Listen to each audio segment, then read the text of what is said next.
ஆண்டவராகிய இயேசு கிறிஸ்துவின் நாமத்தில் என் அன்பின் வாழ்த்துக்கள். இந்த காலை ஆராதனையில் உங்களை சந்திப்பதில் நான் மகிழ்ச்சி அடைகிறேன். இன்றைக்கு நம்முடைய தியானத்திற்காக நாம் தெரிந்து கொள்கிற வேதவசனம் மத்தேயு எழுதின சுவிசேஷம் 25ஆம் அதிகாரம் 10ஆம் வசனம். அப்படியே அவர்கள் வாங்க போன பொழுது மணவாளன் வந்து விட்டார். ஆயத்தமாய் இருந்தவர்கள் அவரோடு கூட கல்யாண வீட்டிற்குள் பிரவேசித்தார்கள். கதவும் அடைக்கப்பட்டது. ஆயத்தமாயிருந்தவர்கள் மணவாளனோடு கூட கல்யாண வீட்டுக்குள் பிரவேசித்தார்கள். கதவு அடைக்கப்பட்டது. ஆயத்தமில்லாதவர்கள் கதவுக்கு வெளியே நின்றார்கள் என்று வேதம் நமக்கு கற்றுக் கொடுக்கிறது. இந்த மத்தேயு எழுதின சுவிசேஷம் 25ஆம் அதிகாரம் 1ஆம் வசனத்திலிருந்து வாசிக்கும் பொழுது, தேவனுடைய ராஜ்யம் மணவாளனை எதிர்கொண்டு வருகிற, மணவாளனை வரவேற்கிற 10 கன்னிகைகளுக்கு ஒப்பாயிருக்கிறது. அதில் 5 கன்னிகைகள் புத்தி உள்ளவர்கள், 5 கன்னிகைகள் புத்தி இல்லாதவர்கள். இந்த 5 கன்னிகைகள் புத்தி உள்ளவர்கள் தங்களுடைய தீவட்டிகளையும் தங்களுடைய தீவட்டிகளோடு கூட தங்கள் பாத்திரங்களில் எண்ணெய்களையும் வைத்திருந்தார்கள். புத்தி இல்லாதவர்கள் தீவட்டியை மாத்திரம் வைத்திருந்தார்கள், எண்ணெயை வைத்திருக்கவில்லை. வெகு நேரம் ஆனதினால் தூக்க மயக்கம் அடைந்து எல்லாரும் தூங்க போனார்கள். அப்பொழுது திடீரென்று ஒரு சத்தம், மணவாளன் வருகிறான்.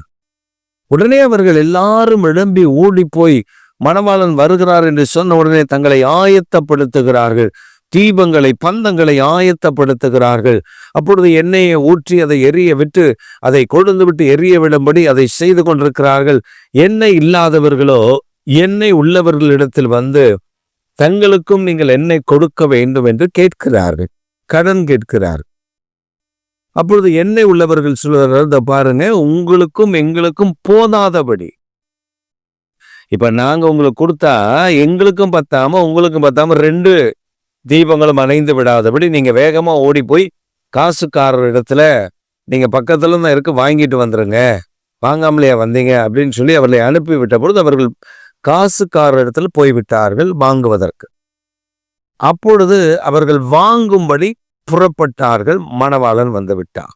ஆயத்தமானவர்களோ மணவாளனை வரவேற்று கொண்டு கல்யாண வீட்டுக்குள் அவர்கள் பிரவேசித்தார்கள். கதவு அடைக்கப்பட்டது.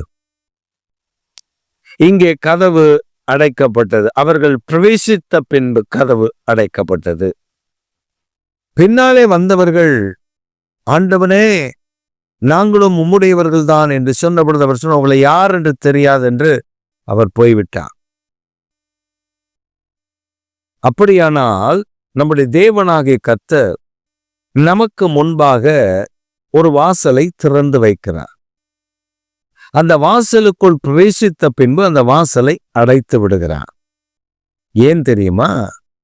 பரலோகத்தின் தேவனாகிய கர்த்தர் அவரை ஆராதிக்கிற, அவரை துதிக்கிற, அவரை மகிமைப்படுத்துகிற, அவரை ஸ்தோத்தரிக்கிற, அவரை புகழுகிற, அவரை உயர்த்துகிற, அவரை பின்பற்றுகிற ஜனங்களுக்காக கர்த்தர் ஒரு வாசலை திறக்கிறார். அப்படி ஆயத்தப்பட்டவர்கள் அவர் வரும்பொழுது அந்த வாசலுக்குள் அவர்களும் பிரவேசித்து விடுவார்கள். ஆயத்தம் இல்லாதவர்களோ, those who are not prepared to meet our king, அவர்கள் ஆயத்தம் இல்லாதவர்களாய் இருந்ததினால் அவர்கள் கைவிடப்பட்டு விடுகிறார். இப்படித்தான் வேதம் நமக்கு கற்றுக் கொடுக்கிறது. அப்படியானால் நமக்காக திறக்கப்படுகிற வாசல் நமக்காக மட்டும்தான். It's only for you. When God opened the gates for you, it's only for you, not for anybody. நீங்க இத அப்படியே நீங்க வேதத்துல ஒத்து பார்த்தீங்கன்னா, கவனித்தீர்களேயானால், இஸ்ரவேல் ஜனங்களுக்கு செங்கடல் திறக்கிறது. இஸ்ரவேல் ஜனங்கள் கடந்து போவதற்காக செங்கடலை கர்த்தர் திறக்கிறார். அவர்களுக்கு முன்பாக சேனைகளின் கர்த்தர் புறப்பட்டு போகிறார். ஆனால் இஸ்ரவேல் ஜனங்கள் எல்லாரும் கடந்து உள்ளே பிரவேசித்து விட்டார்கள்.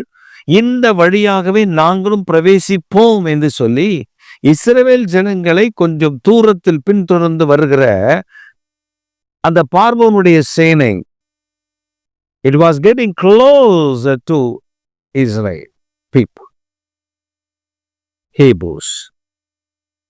அவர்கள் மிகவும் நெருக்கமாய் வரும்பொழுது அவர்களுடைய உருளைகள் கடல ஆரம்பிக்கிறது, அவருடைய ரதங்கள் மண்ணில் சிக்க ஆரம்பிக்கிறது. ஆனால் இஸ்ரவேல் ஜனங்கள் நடந்து அழகாய் போகிறார்கள். The way was opened for Israel.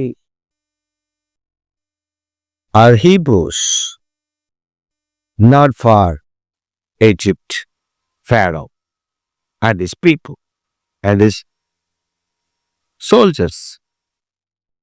When God opens a way, தேவனாகிய கர்த்தர் ஒரு வாசலை திறக்கும் பொழுது, it's only for you, it is a special way for you. அது உங்களுக்காக மட்டும்தான். தேவன் உங்களுக்காக ஒரு விசேஷித்த வாசலை திறக்கிறார். If any enemies, anyone who doesn't know the King, who doesn't know the God, who doesn't know that Jesus Christ is Savior, if they want to follow you to enter into a way, அவர்கள் உங்களை பின்பற்றி உங்கள் வாசல் வழியை உட்பிரவேசிக்க நினைத்தால் கர்த்தர் அவர்களை பிரவேசிக்க விடமாட்டார். ஏன் தெரியுமா? நீங்கள் ரட்சிக்கப்பட்டவர்கள், அபிஷேகம் பண்ணப்பட்டவர்கள், நீங்கள் ஆசீர்வதிக்கப்பட்டவர்கள். மற்றவர்கள் அப்படி அல்ல. சிலர் நினைக்கிறீர்கள் என்னுடைய ஆசீர்வாதங்கள் எல்லாம் அவர்கள் எடுத்துக்கொள்ளுகிறார்கள், அவர்கள் அந்த ஆசீர்வாதத்தை பெற்றுக் கொள்ளுகிறார்கள், எடுத்து அனுபவிக்கிறார்கள், எனக்கு அந்த ஆசீர்வாதம் இல்லை. பிரியமானவர்களே, உங்களுக்காக வைத்திருக்கிறது உங்களுக்காக மட்டும்தான். Nobody enter into that blessings because you are so special for God. 10 கன்னிகைகளை குறித்து நீங்கள் பார்த்தால் 10 கன்னிகைகளிலேயும் 5 பேர் இன்னொரு 5 பேரோடு ஐக்கியமாக தான் இருந்தார்கள். They are very close to them. They had a rest. They had a place to make a rest for them. At the same place, they have a nap, sleep for everyone.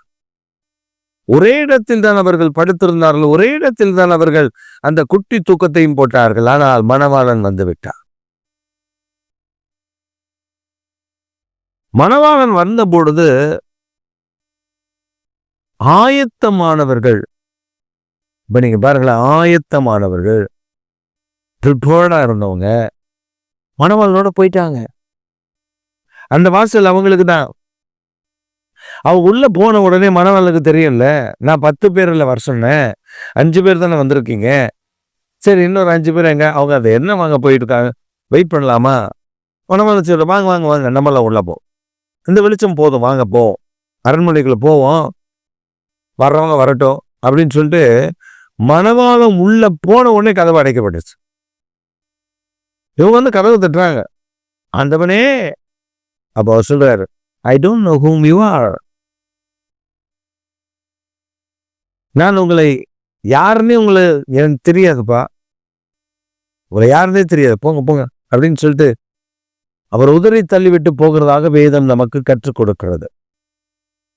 இது எதை காண்பிக்கிறது என்றால், இதோ நான் உனக்கு திறந்த வாசலை வைக்கிறேன் என்ற ஆண்டவர் இந்த மாதத்தில் நமக்கு ஒரு வாக்குத்தத்தத்தை தந்திருக்கிறார்.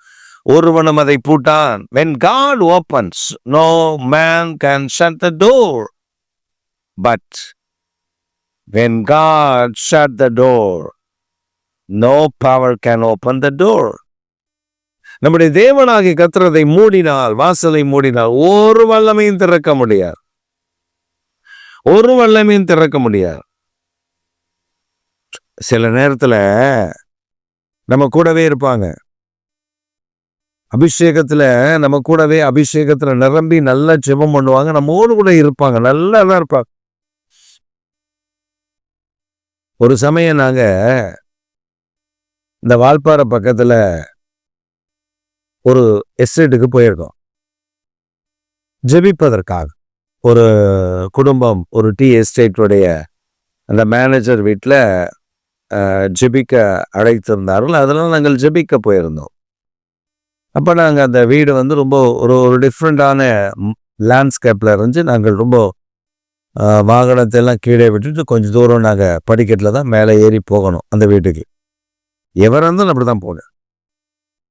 அப்போ நாங்கள் போனோம். அந்த வீட்டில் போய் நாங்கள் அவர்களோடு கூட கொஞ்சம் நேரம் செலவு பண்ணி ஜெபம் பண்ணிவிட்டு பின்பு அங்கிருந்து மறுபடியும் பார்த்தீங்கன்னா மேலே அந்த எஸ்டேட் ஒர்க்கர்ஸோடைய வீடு இருக்குது. ஒர்க்கர்ஸோடைய வீட்லேயும் 1-2 பேர் எங்களை வரவேற்றிருந்தார்கள், வர சொல்லியிருந்தார்கள். சரி என்று அவர்கள் வீட்டுக்கும் போகிறோம். போகும் படியில் அதுவும் படிக்கட்டு ரொம்ப தூரம், ரொம்ப ஹைட்டு. அப்போ நாங்கள் மேலே போய் ஒரு இடத்துல ஜெபத்திற்காக போன பொழுது ஒரு வீட்டுக்கு நாங்கள் போன பொழுது அந்த வீட்டில் ஜெபிக்கத்தான் ஆரம்பித்தோம். அப்பொழுது பக்கத்தில் இருந்த ஜனங்கள் எல்லாம் ஏகப்பட்ட மக்கள் வந்து கூடிவிட்டார்கள். அதில் பிசாசு நிறைய ஆட ஆரம்பித்து விட்டது. பிசாசு பிடித்தவரும் நிறைய பேர் இருந்தாங்க. அதனால் நாங்கள் அந்த கூட்டத்தை விடுதலை கூட்டமாக மாற்றி அவர்களுக்காக ஒவ்வொருவருக்காக ஜெபிக்க ஆரம்பித்தோம். ஜெபிக்கும் பொழுது ஆண்டவர் விடுவித்து கொண்டே இருப்பார். என் கூட அவர் உட்காந்து ஜெபம் பண்ணுவார். என் கூட தனிப்பட்ட ஜெபத்தில் காலையில் 5 மணிக்கு ஜெபம் நடக்கும், அங்கே ஜெபம் பண்ணுவார். மத்தியானம் வீட்டில் ஜெபம் நடக்கும், அதில் ஜெபிப்போம். இப்படி அவங்க வீட்டில் அவங்க சர்ச்சில் எல்லாம் ஒன்றா உட்காந்து ஜெபம் பண்ணுவோம், சாப்பிடுவோம். இப்படி நடந்து கொண்டே வந்தது. அப்படி நடந்து கொண்டே வரும் பொழுது இவரும் நான் ஜெபிக்கிறத பார்த்து it's very easy to pray for the people for the deliverance என்று நினைத்து கொண்டார். அது ரொம்ப சுலபம் தான். அது என்ன ஜெபம் பண்ணுகிற அது போகிறது, நான் வண்டியில் சும்மாவா அப்படின்னு சொல்லி இவர் என் பக்கத்தில் இருந்த சேரை திருப்பி வேற பக்கம் போட்டுக்கிட்டு இவர் சொன்னார், என்கிட்ட வாங்க நான் ஜெபிக்கிறேன் அப்படின்னு சொல்லிட்டேன். அவருக்கு தெரியல அந்த கிருபை இருக்கணும், தயவு இருக்கணும், அபிஷேகம் இருக்கணும், கர்த்தர் அந்த வரங்களை தந்திருக்கணும். இவர் உட்காந்துட்டார். ஒரு வார்த்தை இல்லை சொன்ன உடனே இயேசு நாமத்தில் போகணும்னா போயிடுது.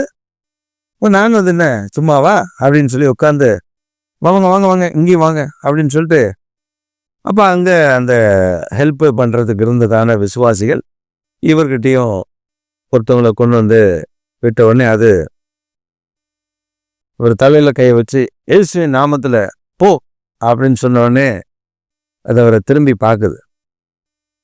பார்த்துட்டு அவரை சொல்லிச்சு, எனக்கு இயேசு பற்றி தெரியும், நீ உன் வேலையை பாரு, நீ சொன்னாலும் நான் போக முடியாது. கோவம் வந்துருச்சு அவருக்கு, ப்ரெஸ்டேஜ் பிரச்சனை. உடனே அவர் என்னென்னமோ சொல்லி ஜெபம் பண்றார், இயேசுவின் நாமத்தில் வல்லமை பவருக்கு வரலாம் சொல்லி பார்க்குறேன்.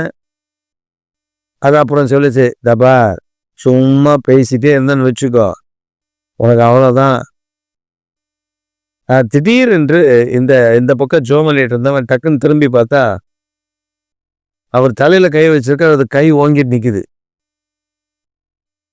விட்டுச்சுன்னா ஒரு அறை விட்டுச்சுன்னா கண்ணெல்லாம் பழுத்துரும். நான் உடனே இந்த ஆட்களுக்கு ஜெபிக்கிறத நிறுத்திட்டு திரும்பி அந்த ஆள் மேல அந்த நபர் மேல அந்த நபரை பார்த்து ஜெபம் பண்ண உடனே அது விலகிடுச்சு. அந்த அம்மா சரியாயிடுச்சு. அப்புறம் அந்த அம்மா சொன்ன அவர்கிட்ட அமைதியா இருங்க அப்படின்னு சொல்லிட்டு நான் இங்க மற்றவர்களுக்காக ஜெபிக்க ஆரம்பித்தேன். அவர் முடிந்ததுக்கு அப்புறம் என்கிட்ட கேட்டார், ஏன் என்னால் அதை செய்ய முடியவில்லை அப்படின்னு கேட்டேன். அப்ப நான் சொன்னேன், அதுக்கு கிருபை வேணும், உங்களுக்கு வரங்கள் வேணும். ஆண்டவர் அந்த வரங்களை கொடுத்தா, இப்ப நீங்க பிரசங்கிக்கிறீங்க, வேலைக்கு போறீங்க, ஓடுறீங்க, சிலருக்கு சுவிசேஷம் அறிவிக்கிறீங்க, அவர் ரட்சிக்கப்படுகிறார். இது உங்களுக்கு ஆண்டவர் தந்திருக்கிற கிருபை. அப்படி ஒவ்வொரு ஆளுக்கும் ஒவ்வொரு கிருபையை கர்த்தர் தந்திருப்பார். நமக்கு தெரியாத கிருபையை, நமக்கு அறிமுகமாகாத கிருபையை, நமக்கு புரியாத காரியத்தை நாம் தலையிட்டு செய்து விடக்கூடாது, பாதிக்கப்பட்டு விடுவோம். ஓ அப்படியா அப்படின்னு கேட்டார். அதனால எல்லாரும் பிசாசை ஓட்டணும்னு விரும்பலாம், ஓட்ட முடியுமான்னு எனக்கு தெரியல. அந்த அபிஷேகம் அந்த வல்லமை இருந்தாலும் ஓட்டலாம். நீங்க ஒரு வார்த்தை சொன்னா அடுத்த வார்த்தை அது பேசாது, அது விலகி போடிவிடும், அவர்களை விட்டுவிடும். சில நேரத்துல சிலர் நான் பெரிய ஆள், நான் யார் தெரியுமா, நான் இன்னார், நான் இன்னார், நான் இவ்வளோ செல்வாக்கு படைத்தாள், இவ்வளோ பெரிய ஆள், நான் சொன்னா இயேசுவின் நாமத்துல சொன்னா போயிடும். போகாதுங்க. ஏன் போகாதுன்னா, எவன் மேல் கிருபையாய் இருக்க சித்தமாய் இருக்கிறேனோ அவன் மேல் கிருபையாய் இருக்கிறேன். அவனவனுடைய பிரயோஜனத்துக்கு தக்கதாக நான் மேட்டிமையா, நான் ரொம்ப கர்வமா, நான் ரொம்ப திமிரா போய் நின்றுட்டு நான் யார் தெரியுமா, இயேசுவின் நாமத்துல போ, அதிகாரத்தை கத்த தந்திருக்கா சொல்லும், உன்னையும் தெரியும் உனக்கு தாத்தாவையும் தெரியும் அப்படின்னு சொல்லியிருக்கு. சில நேரங்கள்ல ஜெப கூட்டங்கள்ல பிசாசு ஓட்டுவாங்க. பாஸ்டர்ஸ் இறங்கி எங்க டீம் ஒன்று இருக்கும், அந்த டீம் இறங்கி அப்படியே ஜோம் பண்ணுவாங்க. ஜோம் பண்ணிட்டே இருக்கும்போது சிலது ஆடும், ஆனா அவளை பார்த்து நக்கலா சிரிச்சு நக்கல் அடிச்சுட்டு இருக்கும். எட்ட இருந்து பார்த்துட்டே இருப்பேன். அந்த மாதிரி ஆவிகளை மட்டும் போய் கை வச்சு இயேசுவின் நாமத்துல போனா உடனே போயிடும். ஏன்? அப்ப இவங்க கேட்பாங்க ஏன்? அப்ப நான் சொல்லுவேன், சில ஆவிகள் எங்க கட்டப்பட்டிருக்கிறது நம்ம தெரிஞ்சு ஜெபம் பண்ணணும். நம்ம அதோடைய கட்டுகள் கட்டப்பட்டிருக்கிற நிலை தெரியாதனாலதான் நம்ம ஜெபிக்கும் பொழுது சில நேரத்துல சில ஆவிகள் கட்டப்பட்டிருக்கிறது பரிசுத்த ஆவியை நம்ம சுட்டி காட்டுவோம். பார், கண்ணில் கட்டப்பட்டிருக்கு, நம்ம இயேசுவின் நாமத்தில் கண் கட்டுகளை உடைத்து வெளியேறும்படி ஜெபிக்கிறோம்னா உடனே விளைகிறோம். அப்படி நிறைய விஷயங்கள் நிறைய இருக்கு அந்த ஆவிகளை விரட்டுறதுல. அப்ப ஆவியானவர் நம்ம கூட தான் இருக்கிறாங்க, நம்ம கூட தான் ஜனங்கள் இருக்கிறாங்க, நம்ம கூட தான் நமக்கு உதவியாளராக இருக்கிறாங்க, நமக்கு கூட தான், அவங்க கூட தான் நம்ம வண்டியில போறோம், அவங்க தான் நமக்கு உதவி செய்யறாங்க. ஆனால் ஜெபம் என்று வரும் பொழுது, ஊழியம் என்று வரும் பொழுது, அவர்களுக்கு என்ன கிருபையோ அதில் அவர்கள் நிற்க வேண்டும், நமக்கு என்ன கிருபையோ நாம் அதில் நிற்க வேண்டும். இப்ப எனக்கு அது ஒரு ஆசை, நானும் பிசாசு ஓட்டணும், நானும் அந்த வல்லமையை பெற்றுக்கொள்ளணும். நான் அப்படின்னா நான் உபவாசம் பண்ணி காத்திருந்து ஆண்டவர் ஜெபம் பண்ணா ஆண்டவர் எனக்கு சொல்லி கொடுப்பா. ஆமா, நான் உனக்கு இந்த கிருபையை தரேன், நீ இப்படி ஜெபம் பண்ணா இப்படி விலகிறோம் அப்படின்னு நமக்கு கற்றுக் கொடுப்பான். சில நேரத்துல அப்படி இல்லை. எங்க அப்பா யார் தெரியுமா, எங்க தாத்தா யார் தெரியுமா, நான் யார் தெரியுமா, நான் இத்தனை ஜெபம் பண்ணியிருக்கேன், நான் இப்படி எல்லாம் பைபிள் படிச்சிருக்கேன், நான் அப்படி இருக்கேன், நான் சம்பாதிக்கிறேன், எனக்கு இவ்வளவு உயர்வு இருக்கு, என்னை பார்த்தாலே நீ ஓடிடணும் அப்படின்னா அது ஓடாது. இங்க வேதத்துல பாத்தீங்கன்னா ஒரு ஆசாரோட 7 குமாரர்கள், ஒரு பிசாசு பிடிச்சிருக்கு. பவுல் ஓட்டுறா, பவுல் போய் நின்று இயேசுவின் நாமத்துல போகணுன்னே போயிருது. இந்த ஆசாரியர்கள் பார்த்துட்டே இருக்கான். 7 பேரும் ஆசாரியுடைய குமாரர்கள் வராங்க இருந்து, நாங்க யார் தெரியுமா, ஆசாருடைய குமாரர்கள், பர்த் ரைட்டு லேவி, நாங்க தேவனுடைய ஆலயத்துல பணிவிட செய்யறாள் தெரியல, இப்ப சொல்றோம் இயேசுவின் நாமத்துல போ. அந்த ஆவி, அந்த மனிதன், அந்த பிசாசு பிடித்த அந்த நபர் சிரித்து கொண்டே இவர்களை பார்த்து நக்கல் அடிக்கிறான். என்ன தெரியுமா சொல்றான், இயேசுவையும் தெரியும், பவுலையும் தெரியும், உங்களையும் தெரியும்டான்னு சொல்லி அவனுடைய அந்த 7 பேருடைய வஸ்திரங்களை உரிந்து அவர்களை நிர்வாணமாக்கி ஓட விட்டுட்டா. எல்லாம் உடம்பெல்லாம் காயப்பட்டு, அது பீறி பிடுங்கி காயப்பட்டு ஓடி போனார்கள் என்று வேதம் நமக்கு கற்றுக் கொடுக்கிறது. அப்படியானால்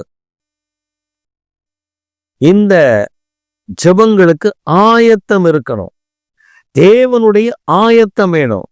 பாருங்க, சில நேரத்துல ஒரு ஊழியக்காரர் அப்படிதான், வெளியில சிகரெட் குடிப்பார் போல, பீடி குடிப்பார் போல, இங்க பாக்கெட்ல வச்சிருந்திருக்காரு.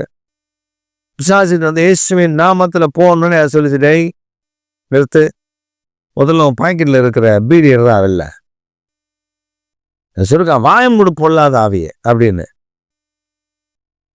உடனே சொல்லிருக்க, நான் வாயம் மூடுறதெல்லாம் இருக்கட்டும், முதல்ல உன் பாக்கெட்ல இருக்க பீடியை வெளில எடு, அதெல்லாம் வச்சுட்டு ஜெபம் பண்றேன், உனக்கு ஒன்றும் இல்லை அப்படின்னு சொல்லி அது கேட்டிருக்கு.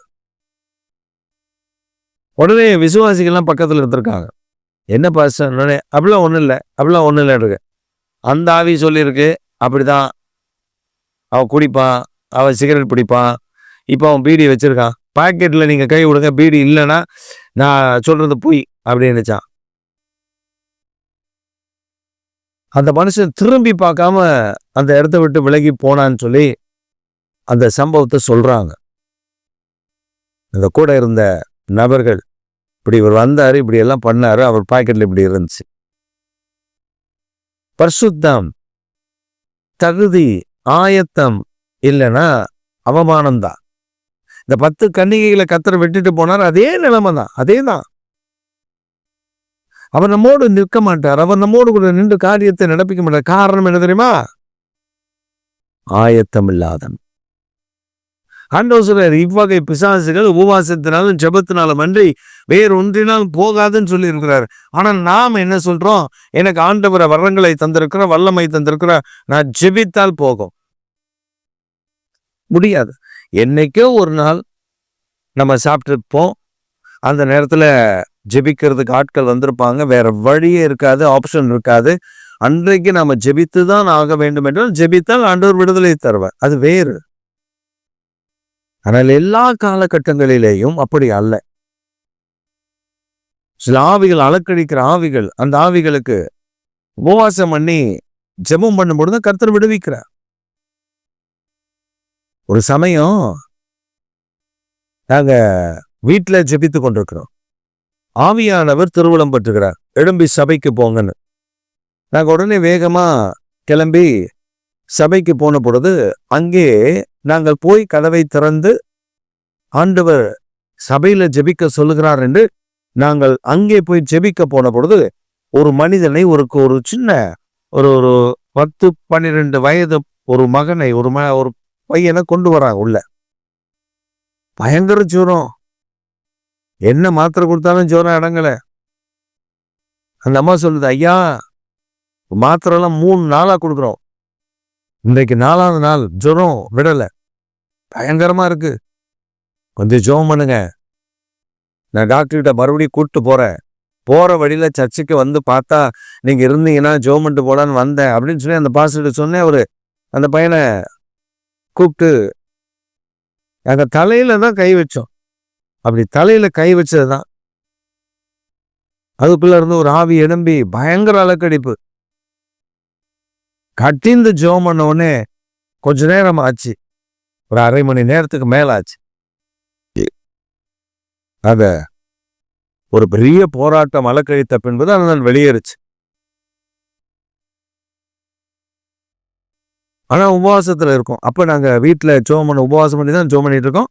கர்த்தர் சபைக்கு வர சொன்னா சபையில ஜெபித்த பொழுது அந்த மனிதன் அந்த மகனை கொண்டு வந்தார். ஜெபித்த பின்புதான் ஆவியானவர் சொன்னார், இந்த மாதிரி ஆவிகள்லாம் நீங்க உபவாசம் பண்ணி ஜெபம் பண்ணும்போது சுலபமாய் போய்விடும். அப்ப நம்ம வாழ்க்கையில ஆயத்தம் உள்ளவர்களாய், எல்லாத்திலையும் ப்ரிப்பரேஷன் பரிசுத்த ஆவியானவருடைய துணையோடு நாம் எல்லாவற்றிலும் ஆயத்தம் உள்ளவர்களாய் காணப்பட கர்த்தர் நமக்கு அனுக்கிரகம் பண்ணுவாராக. அப்பதான் மனவாளம் வரும்பொழுது நாம போக வேண்டிய வழி நமக்காக திறந்திருக்கும். அதுக்குள்ள வேற ஒருத்தரும் பிரவேசிக்க முடியாது. கர்த்தர் அதை அடைத்து கொடுங்க. அப்போ உங்களுக்கு ஆண்டவர் ஆயத்தம் பண்ணி திறந்து வைத்திருக்கிற வாசலுக்குள் நீங்கள் ஆயத்தமாய் இருந்தா, தேவனுடைய பிரசன்னத்தில் நிலைத்திருந்த ஜோமனா, தேவனுடைய பிரசன்னத்தை வாஞ்சித்து காத்திருந்த ஜெபிதா, கர்த்தர் உங்களுக்காக வைத்திருக்கிற வாசலை ஒருவனும் பூட்ட முடியாது. இந்த காலை வேளையில் உங்களுக்காக வைத்திருக்கிற வாசல் உங்களுக்குத்தான், உங்களுக்காக வைத்திருக்கிற ஆசீர்வாதம் உங்களுக்குத்தான், உங்களுக்காக வைத்திருக்கிற நன்மை உங்களுக்குத்தான். வேறொருவருக்கு ஆண்டவர் தந்து விட்டார் என்று புலம்பாதிருங்கள். வேறு ஒருவருக்கு ஆண்டவர் கொடுக்க மாட்டா.